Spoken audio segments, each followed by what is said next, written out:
Good morning 11th class. आज हम लोग हमारे जो यूनिट 3 का बी पार्ट है उसका नेक्स्ट टॉपिक करेंगे, लॉ ऑफ लिमिटिंग फ्रिक्शन। हमने फ्रिक्शन के बारे में पढ़ा था, उसके टाइप्स पढ़े थे।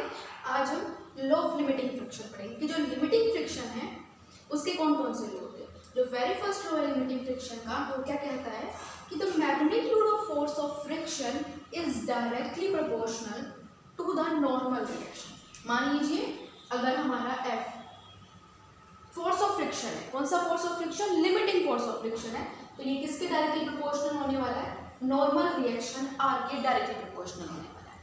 तो इससे क्या होगा, नॉर्मल रिएक्शन से हमें क्या इन्फॉर्मेशन मिलेगी कि मान लीजिए ये कोई हमारी बॉडी है जिसका वेट कैसे एक्ट करता है, वर्टिकली डाउनवर्ड, जो फोर्स ऑफ एक्शन की तरह बिहेव करता है, इसके रिएक्शन में आता है फोर्स आर।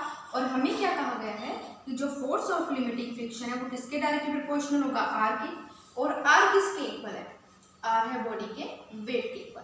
अगर बॉडी का वेट ज्यादा है, दैट मीन्स अगर बॉडी हैवियर है तो जो force of limiting friction body में लगेगा वो भी क्या होगा, ज्यादा लगेगा।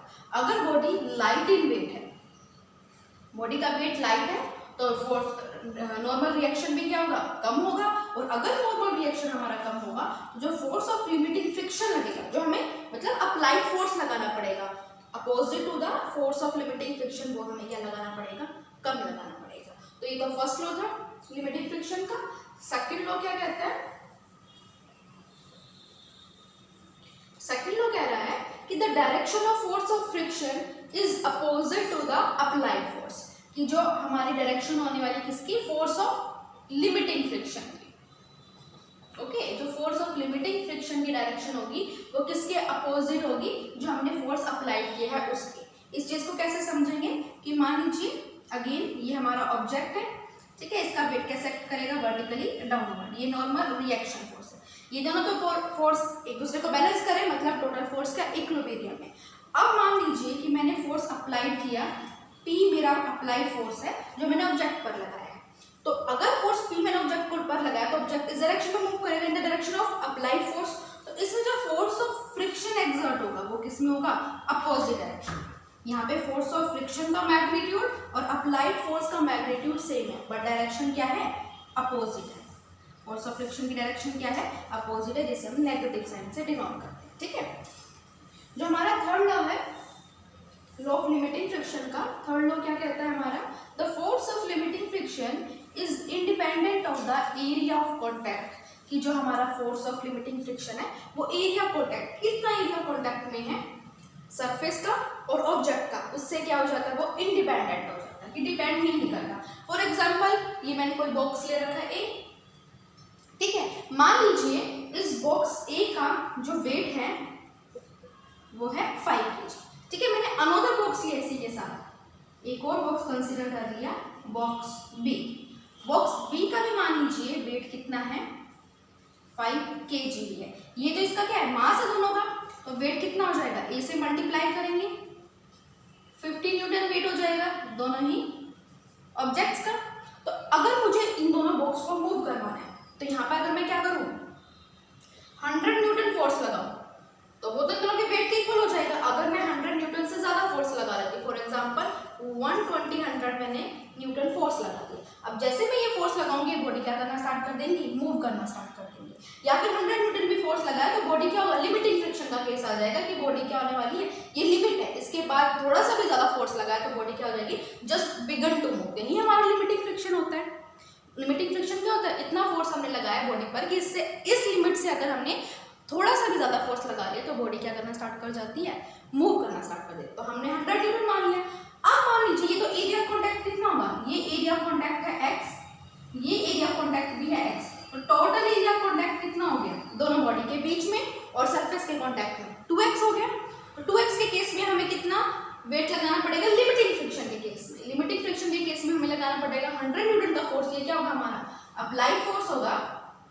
तो फोर्स ऑफ फ्रिक्शन किससे लगेगा, इससे अपोजिट डायरेक्शन में ही लगेगा, वो भी कितना होगा, 100 न्यूटन ही होगा। ठीक है, अब बात करते हैं कि अगर हमारा एरिया ऑफ कॉन्टैक्ट क्या हो जाए, चेंज हो जाए, ये जो ऑब्जेक्ट बी है, क्वेश्चन में क्या कह रखा है कि सॉरी कंडीशन क्या दे रखी है कि when r is constant. R constant कब होगा, आर किसके डायरेक्टली प्रोपोर्शनल होता है, एफ के, और आर किसके होता है, वेट के इक्वल। ऑब्जेक्ट के वेट के इक्वल होता है r। तो ऑब्जेक्ट का वेट क्या रहने वाला है, सेम रहने वाला है। ऑब्जेक्ट ए और बी का हम वेट चेंज नहीं करेंगे। अगर वेट चेंज नहीं करेंगे मतलब r चेंज नहीं होगा। लेकिन हम क्या करें, एरिया कॉन्टैक्ट को चेंज कर देंगे कि ऑब्जेक्ट बी को अबव द ऑब्जेक्ट ए रख दें। तो इस केस में, पहले केस में एरिया कॉन्टैक्ट कितना था बेटा, हमारा 2x था। अब हमारा एरिया कॉन्टैक्ट कितना है, x है। लेकिन इस केस में भी हमें पता है जो फोर्स ऑफ लिमिटिंग फ्रिक्शन है वो किसके डायरेक्टली प्रोपोर्शनल होता है, नॉर्मल रिएक्शन के। नॉर्मल रिएक्शन किसके इक्वल होता है, दोनों ऑब्जेक्ट्स के वेट के इक्वल होता है। और वेट कितना है दोनों ऑब्जेक्ट का, कितना है, 100 न्यूटन। तो इस केस में भी जो लॉ ऑफ लिमिटिंग फ्रिक्शन होगा या फिर जो हमारा अप्लाइड फोर्स होगा, दोनों कितने हो जाएंगे, 100 न्यूटन हो जाएंगे। तो हमने देखा कि हमारे फोर्स चेंज नहीं हो रहे हैं अगर हम एरिया कॉन्टैक्ट को क्या कर रहे हैं, इंक्रीज या डिक्रीज कर रहे हैं। तो यहाँ से क्या कंक्लूजन निकला, और जो क्या लॉ निकल के लिमिटिंग फ्रिक्शन का, कि ये इंडिपेंडेंट होता है एरिया ऑफ कॉन्टैक्ट से। ठीक है, जो लास्ट लॉ है लिमिटिंग फ्रिक्शन का, लास्ट लॉ क्या कहता है कि it's depend upon the nature of material of the surface. कि जो ये सरफेस है और ये जो ऑब्जेक्ट है दोनों कांटेक्ट में, इनका नेचर ऑफ मटेरियल कैसे होने वाला है, क्या ये स्मूथ है, क्या ये रफ है, क्या ये इंक्लाइन है। तो डिपेंड करता है नेचर ऑफ मटेरियल पे कि मटेरियल कैसा है, स्मूथ है, रफ है, पार्टिकल्स के बीच में कह सकते हैं कोई इरेगुलरिटीज है या फिर कंप्लीटली रेगुलर है। तो उस पर डिपेंड करेगा हमारा फोर्स ऑफ फ्रिक्शन। अगर इरेगुलरिटीज ज़्यादा होंगी मतलब रफ सरफेस होगा तो फोर्स ऑफ फ्रिक्शन भी ज़्यादा होगा, लिमिटिंग फ्रिक्शन। अगर सरफेस स्मूथ है तो जो फोर्स ऑफ लिमिटिंग फ्रिक्शन होगा वो क्या हो जाएगा, हमारा कम हो जाएगा। तो ये थे लॉ हमारे लिमिटिंग फ्रिक्शन के। ठीक है, अगर स्कूल खुले आपके तो इससे रिलेटेड हम लोग एक्सपेरिमेंट को भी परफॉर्म करके देखेंगे। Now the next topic is lubrication. Lubrication क्या होता है, ये प्रोसेस है जिससे हम लोग किसको डिक्रीज कर सकते हैं, हमारे फ्रिक्शन को डिक्रीज कर सकते हैं। इससे पहले एक्चुअल में आपका टॉपिक आता था फ्रिक्शन इज इविल और अ फ्रेंड, कि हमारा फ्रिक्शन दोस्त है या दुश्मन है। तो वो टॉपिक आप लोगों के सिलेबस से रिमूव कर दिया गया, लेकिन फिर भी आप लोग मेरी माने तो एक बार उसको पढ़ लेना कि कैसे जो फ्रिक्शन है वो हमारी हेल्प करता है। कि अगर फ्रिक्शन नहीं होता तो हम लोग कभी भी स्टॉप नहीं हो पाते या फिर कभी वॉक करना ही स्टार्ट नहीं कर पाते। ये पॉसिबल ही नहीं होता, स्टार्ट किसी भी चीज़ का स्टार्ट और स्टॉप होना, ये इनिशियल जो कंडीशंस होती हैं ये कभी भी पॉसिबल नहीं हो पाती अगर फ्रिक्शन नहीं होता। और फ्रिक्शन हमारा दुश्मन क्यों, क्योंकि इसके कारण, फ्रिक्शन के कारण जो extra amount of heat generate होती है, जो मशीनरी होती है उनमें हैवी लोड इसी के कारण क्रिएट होता है। तो अगर जहाँ भी हमारा एज अ डिसएडवांटेज की तरह वर्क करें तो वहाँ पे हम लोग क्या कर सकते हैं, फ्रिक्शन को तो हम लोग कंप्लीटली रिमूव नहीं कर सकते लेकिन इसको सम अमाउंट में डिक्रीज कर सकते हैं। तो ताकि हमारे जो सिस्टम है, मशीनरी है, हैवी मशीनरी जिनमें हम लोग वर्क करते हैं, फैक्ट्रीज वगैरह में जो काम आती है, उनका फोर्स ऑफ फ्रिक्शन को हम डिक्रीज करके क्या कर देंगे, जो extra amount of heat energy generate हो रही है, जो वेस्ट हो रही है, हीटिंग इफेक्ट प्रोड्यूस कर रही है, उसको हम लोग क्या कर सके, सम अमाउंट से उसे डिक्रीज कर सके। ठीक है, ताकि मशीनरी पे हैवी लोड ना पड़े। तो उसके लिए हम लोग क्या यूज करते हैं, लुब्रिकेशन का प्रोसेस। सो लुब्रिकेशन का प्रोसेस क्या होता है, जिस प्रोसेस में हम डिक्रीज करते हैं फ्रिक्शन को। फ्रिक्शन को कैसे डिक्रीज किया जाता है, अगर हम इंक्रीज कर दें regularities between any two surface. कि मान लीजिए ये इरेगुलरिटीज है, ये दो सरफेस है एक दूसरे के कांटेक्ट में, ठीक है, इनके बीच में इरेगुलरिटीज है। अगर हमने इन रेगुलरिटीज को क्या कर दिया, फिल कर दिया बाय मीन्स, कुछ भी मेथड हो सकता है, कोई भी तरीका हो सकता है हमारा, उस तरीके से अगर हम इन इरेगुलरिटीज को क्या करते हैं, फिल कर दें और सरफेस को क्या कर दें, रेगुलर सरफेस बना दे और रेगुलर और स्मूथ सरफेस बना दे। इरेगुलरिटीज फिल हो गई तो ये कैसा बन गया, स्मूथ सरफेस। और स्मूथ सरफेस के केस में हमारा जो फोर्स ऑफ फ्रिक्शन होता है वो क्या होता है, कम होता है। तो हमारा इससे क्या हो जाएगा, फोर्स ऑफ फ्रिक्शन डिक्रीज हो जाएगा अगर हम इरेगुलरिटीज को इंक्रीज कर देंगे। अब बात आती है इंक्रीज इरेगुलरिटीज और रेगुलरिटी को इंक्रीज कैसे करेंगे। तो इसको इंक्रीज करने के लिए हम लुब्रिकेंट्स को यूज करते हैं।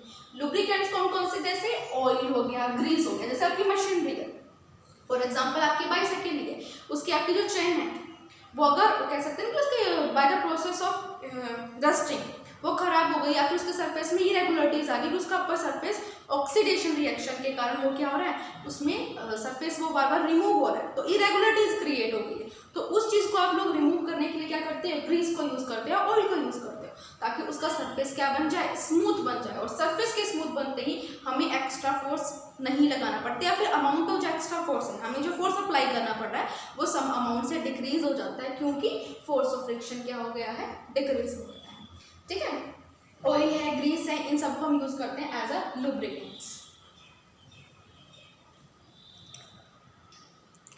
Now the next topic is the dynamics of uniform circular motion। पहले बात आती है यूनिफॉर्म सर्कुलर मोशन क्या है, कि अगर कोई भी ऑब्जेक्ट सर्कुलर पाथ में मूव कर रहा है विद अ कांस्टेंट स्पीड, तो उसके हम मोशन को कैसा कहते हैं, यूनिफॉर्म सर्कुलर मोशन कहते हैं। यूनिफॉर्म सर्कुलर मोशन के कौन कौन से डायनामिक्स हम पढ़ने वाले हैं आज, एक तो सेंट्रीपिटल फोर्स और एक सेंट्रीफ्यूगल एक्सेलरेशन।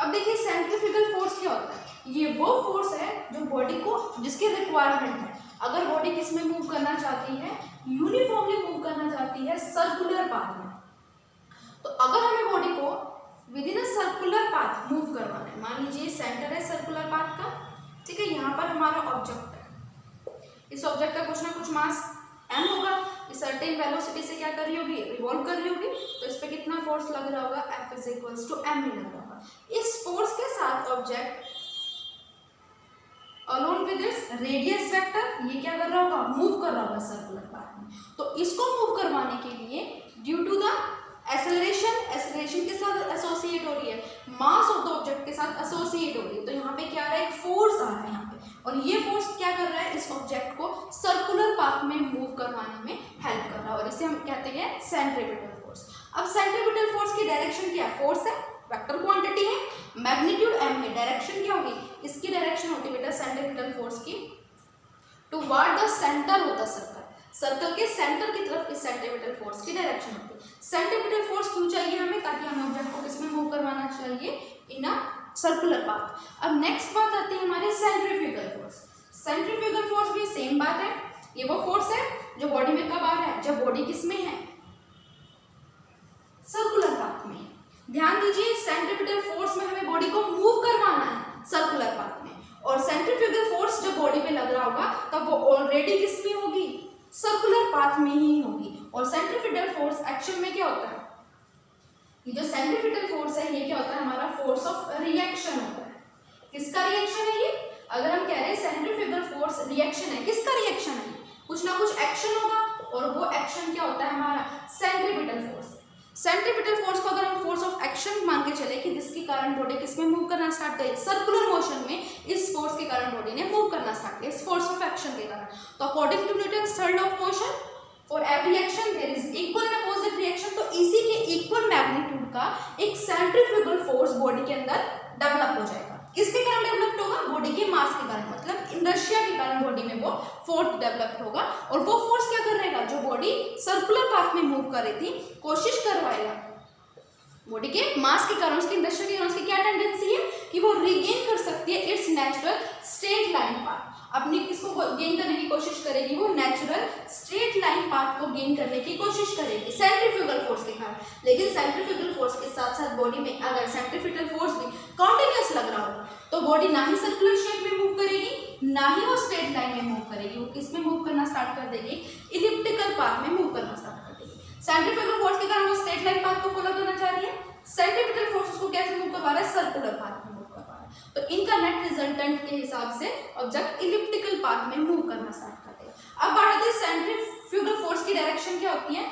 इसकी होती है away from the centre along the radius vector, अगर हम इसको रेडियस वेक्टर मान लें, और अवे फ्रॉम द सेंटर होता है सेंट्रीफ्यूगल फोर्स की डायरेक्शन, क्योंकि ये सेंट्रीपिटल फोर्स का रिएक्शन है, तो डायरेक्शन क्या करती है, दोनों की अपोजिट, इसकी टुवर्ड द सेंटर, तो इसकी अवे फ्रॉम द सेंटर। ये ऑब्जेक्ट को सर्कुलर पाथ में मूव करवा रहा है, तो ये सर्कुलर से उसको क्या करवाने की कोशिश कर रहा है, रिगेन करवाने की कोशिश कर रहा है उसका स्ट्रेट लाइन पाथ। और ये फोर्सेस आ किसके कारण रही है, कि ऑब्जेक्ट के पास कुछ ना कुछ मास है, और वो मास के साथ ऑब्जेक्ट क्या कर रहा है, उस मास के साथ ऑब्जेक्ट सर्टेन एक्सेलरेशन के साथ उस पाथ में मूव कर रहा है, सर्कुलर पाथ में मूव कर रहा है। ओके।